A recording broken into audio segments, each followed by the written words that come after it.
Hello everyone, welcome in this class. पिछली class में हमने स्टडी किया कि कंपनी एक आर्टिफिशियल पर्सन है और एक सेपरेट लीगल एंटिटी की तरह काम करती है। Salomon versus Salomon and company के केस में हमने ये देखा कि कोर्ट ने ये डिसीजन दिया कि सॉलोमन अलग पर्सन है और सॉलोमन एंड कंपनी अलग पर्सन है। तो यहाँ पर सॉलोमन जो है उसको अलग पर्सन की तरह ट्रीट किया गया और सॉलोमन एंड कंपनी को अलग पर्सन की तरह ट्रीट किया गया। अब क्वेश्चन ये अराइज होता है कि जब कंपनी एक आर्टिफिशियल पर्सन है तो क्या ये किसी भी तरीके का कुप्रबंध, मिसमैनेजमेंट या कोई धोखाधड़ी के कार्य करती है तो क्या उसके लिए भी कंपनी को रिस्पॉन्सिबल ठहराया जाएगा और क्या कंपनी को जेल भेजा जा सकता है? क्योंकि हम जानते हैं कि कंपनी एक आर्टिफिशियल पर्सन है तो इसे जेल नहीं भेजा जा सकता।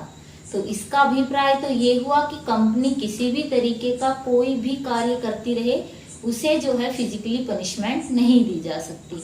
तो यहाँ पर इन चीजों को रोकने के लिए एक प्रिंसिपल जो है वो कंपनी एक्ट में इंक्लूड किया गया है जिसे कहा जाता है लिफ्टिंग ऑफ कॉर्पोरेट विल, समामेलन के आवरण से पर्दा उठाना। इस प्रिंसिपल से मीन ये है कि कंपनी के जो भी कार्य उसके कार्यवाहक सदस्य करते हैं कई बार उनको भी रिस्पॉन्सिबल ठहराया जा सकता है।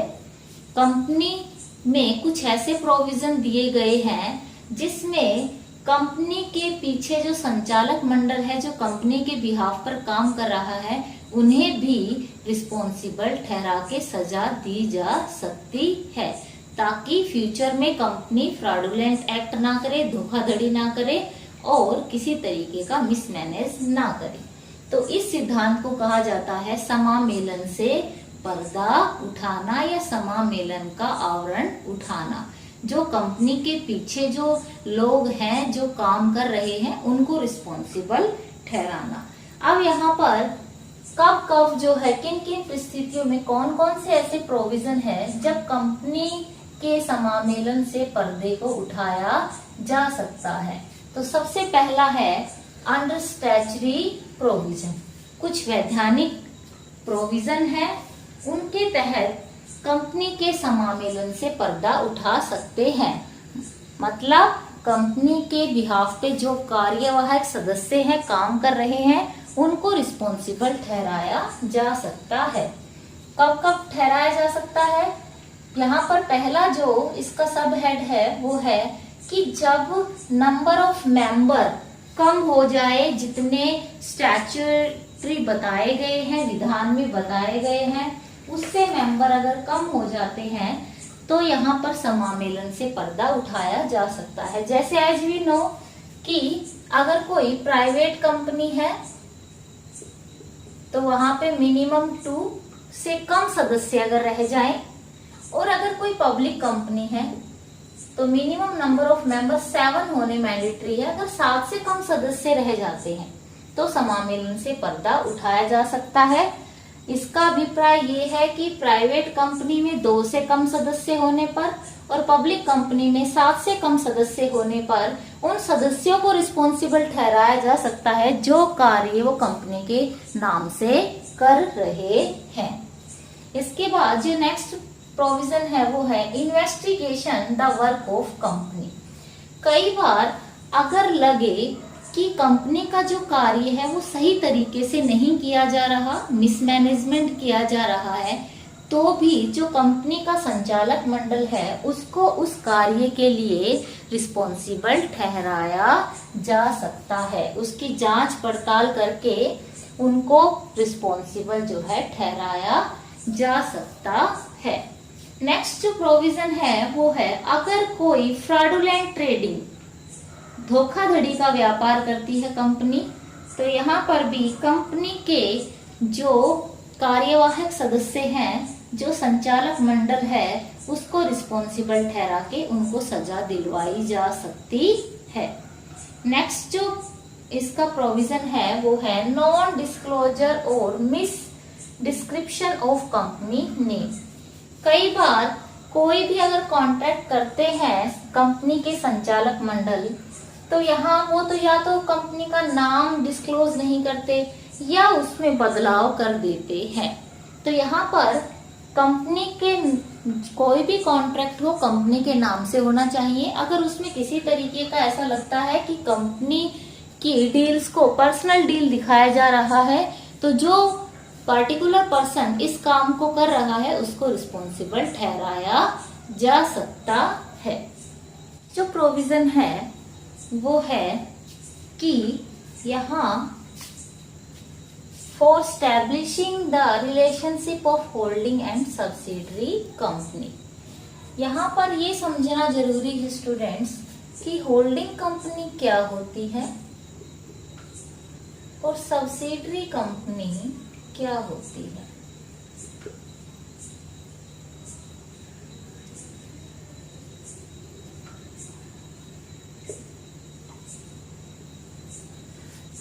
जब कोई एक बड़ी कंपनी या कोई भी स्मर्थ कंपनी किसी दूसरी कंपनी को फुल्ली या पार्शियली कंट्रोल कर लेती है तो उसे होल्डिंग कंपनी कहा जाता है, और जिस कंपनी को कंट्रोल करती है उसे सब्सिडरी कंपनी कहा जाता है।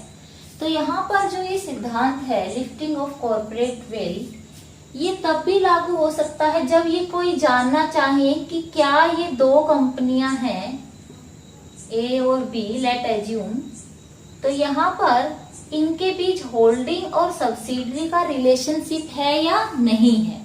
तो अगर है तो होल्डिंग कंपनी की ये रिस्पॉन्सिबिलिटी बनती है कि सब्सिडरी की जो भी बैलेंस शीट है, प्रॉफिट एंड लॉस है और अदर फाइनेंशियल स्टेटमेंट्स है उनको अपने डॉक्यूमेंट्स के साथ जो है अटैच करे। अगर ऐसा नहीं करती है होल्डिंग कंपनी तो यहाँ पर ये प्रिंसिपल अप्लाई करके जो है जो पीछे उसके पीछे सदस्य हैं उनको रिस्पॉन्सिबल ठहराया जा सकता है। इसके बाद जो नेक्स्ट प्रोविजन है इन्वेस्टिगेशन कंपनीज ओनरशिप। कई बार ये जांचने के लिए कि कंपनी का एक्चुअल ओनर कौन है, कंपनी की पॉलिसी कौन मेक कर रहा है, इसके लिए भी जो है ये सिद्धांत लागू हो सकता है। समामेलन से आवरण उठाया जा सकता है। अगर इन्वेस्टिगेशन में लगे कि इसका ओनर जो है वो कोई ऐसा पर्सन है, फेक पर्सन है, फ्रॉडुलेंट एक्ट कर रहा है, तो उसे रिस्पॉन्सिबल ठहराया जा सकता है। इसके बाद जो नेक्स्ट पॉइंट है for not returning application money. As you know students की कंपनी जब शेयर इशू करती है तो शेयर्स को परचेज करने के लिए शेयर होल्डर हैं वो एप्लीकेशन मनी भेजते हैं। कई बार कंपनी के पास जितने शेयर इशू कर रही है उससे ज्यादा एप्लीकेशन आ जाते हैं, तो उस केस में कंपनी उन एप्लीकेशन मनी को वापस भेज देती है। सभी शेयर होल्डर को शेयर अलॉट नहीं कर पाती है। यहाँ हम एक एग्जांपल से समझेंगे। लेट्स सपोज कोई ए कंपनी है, ए लिमिटेड कंपनी है और उसने शेयर इशू किए 60,000 at the rate of 10 rupees each.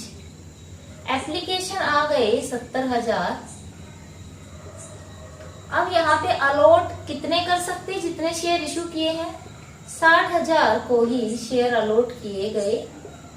तो यहाँ पे जो रिमेनिंग 10,000 जो है शेयर होल्डर बच गए, उनको पैसा कंपनी को वापस देना होगा, और ये पैसा जिस दिन इशू हुआ है प्रोस्पेक्टस उसके विदिन 130 डेज जो है ये पैसा वापस कर देना चाहिए। अगर ऐसा नहीं करती है कंपनी तो कंपनी के समामेलन से आवरण उठाया जा सकता है। जो इस काम के लिए जो प्रोमोटर्स हैं, डायरेक्टर है, उनको रिस्पॉन्सिबल ठहराया जा सकता है। के बाद जो नेक्स्ट प्रोविजन है वो है मिस स्टेटमेंट ऑफ प्रोस्पेक्टस। कई बार कंपनी के प्रोस्पेक्टस को जानबूझ करके जो है साउंड बना दिया जाता है। इस तरीके की स्टेटमेंट डाल दी जाती है जो एक्चुअल में सही नहीं है, तो उस केस में भी ये जो प्रिंसिपल है अप्लाई हो जाएगा। उस पर्सन को रिस्पॉन्सिबल ठहराएंगे जिस पर्सन ने प्रोस्पेक्टस को जारी किया है या बनाया है। तो यहाँ पर स्टूडेंट्स मैं क्लियर करना चाहूंगी कि जो कंपनी का सेपरेट एग्जिस्टेंस कंपनी एक्ट में बताया गया है वो तभी तक जो है लागू होगा, मान्य है, जब तक कंपनी पूरी ऑनेस्टी से काम कर रही है, पूरी जो है ड्यू डिलिजेंस से काम कर रही है। अगर वो किसी तरीके का फ्रॉडुलेंट एक्ट करती है या किसी तरीके के भी ऐसा कार्य करती है जो सही नहीं है, तो कंपनी के पीछे जो लोग हैं जो उस कार्य को कर रहे हैं उसको रिस्पॉन्सिबल ठहराया जा सकता है। तो इसका सेकेंड एस्पेक्ट है वो है अंडर जुडिशियल इंटरप्रिटेशन। इसका मतलब है कि कुछ प्रोविजन न्यायिक जो है आधार पे भी दिए गए हैं। अब वो कौन कौन से हैं उनको एक एक करके हम स्टडी करेंगे। इसमें जो पहला प्रोविजन है वो है प्रोटेक्शन ऑफ रेवेन्यू। अगर किसी कंपनी का निर्माण टैक्स पे करने से बचने के लिए किया गया है या किसी भी तरीके का दायित्व पूरा ना करने के लिए किया गया है, तो यहाँ पर ऐसी कंपनी के पीछे जो रिस्पॉन्सिबल पर्सन है उनको रिस्पॉन्सिबल ठहराया जा सकता है।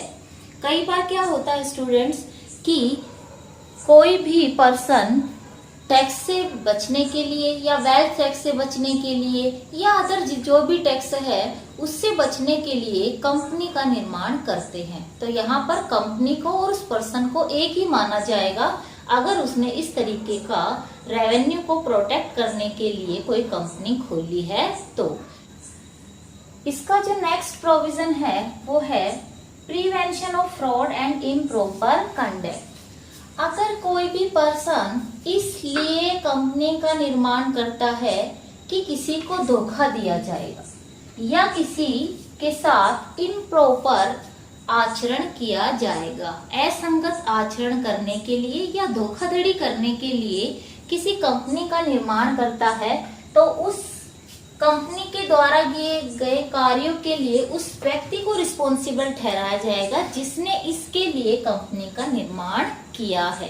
क्योंकि यहाँ पर कॉर्पोरेट विल का जो प्रिंसिपल है वो अप्लाई हो जाएगा, समामेलन के आवरण को उठाया जाएगा, कंपनी के पीछे जो रिस्पॉन्सिबल पर्सन है उनको रिस्पॉन्सिबल ठहराया जाएगा। नेक्स्ट जो प्रोविजन है वो है कि कंपनी का कैरेक्टर है वो इस एनिमी डिटर्मिनेशन हो।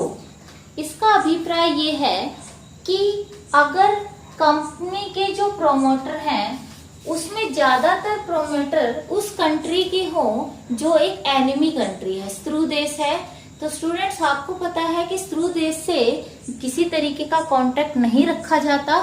तो यहाँ पर समामेलन से पर्दा उठा करके जो रियल फेस है उस कंपनी के पीछे जो काम करने वाले कार्यवाहक सदस्य हैं उनको रिस्पॉन्सिबल ठहराया जा सकता है।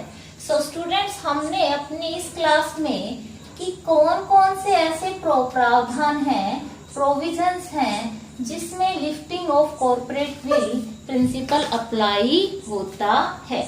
यहाँ पर दो प्रोविजन है, स्टैच्यूटरी और जुडिशियल। दोनों ही प्रोविजन में वो सारी बातें कही गई हैं जिसमें कंपनी को कई बार रिस्पॉन्सिबल ना ठहरा के उन लोगों को रिस्पॉन्सिबल ठहराया जाता है जिन्होंने ये कार्य किए हैं। इन शॉर्ट में कंक्लूजन ये निकलता है कि कंपनी को आर्टिफिशियल पर्सन या सेपरेट लीगल एंटिटी तभी माना जाएगा जब तक कंपनी ऑनेस्टी से काम कर रही है और पूरी ड्यू डिलिजेंस से काम कर रही है, कर्तव्य निष्ठा से काम कर रही है। अगर कंपनी किसी तरीके का धोखाधड़ी करने के लिए या दूसरों को ठगने के लिए या किसी तरीके का असंगत आचरण करने के लिए कंपनी को बनाया गया है, तो यहाँ पर कंपनी के पीछे जो सदस्य हैं उनको भी रिस्पॉन्सिबल ठहरा करके पनिशमेंट दी जा सकती है। तो ये टॉपिक हमने इस क्लास में कंप्लीट किया। I hope you got it. Next class में हम नए टॉपिक के साथ आएंगे, तब तक के लिए थैंक यू।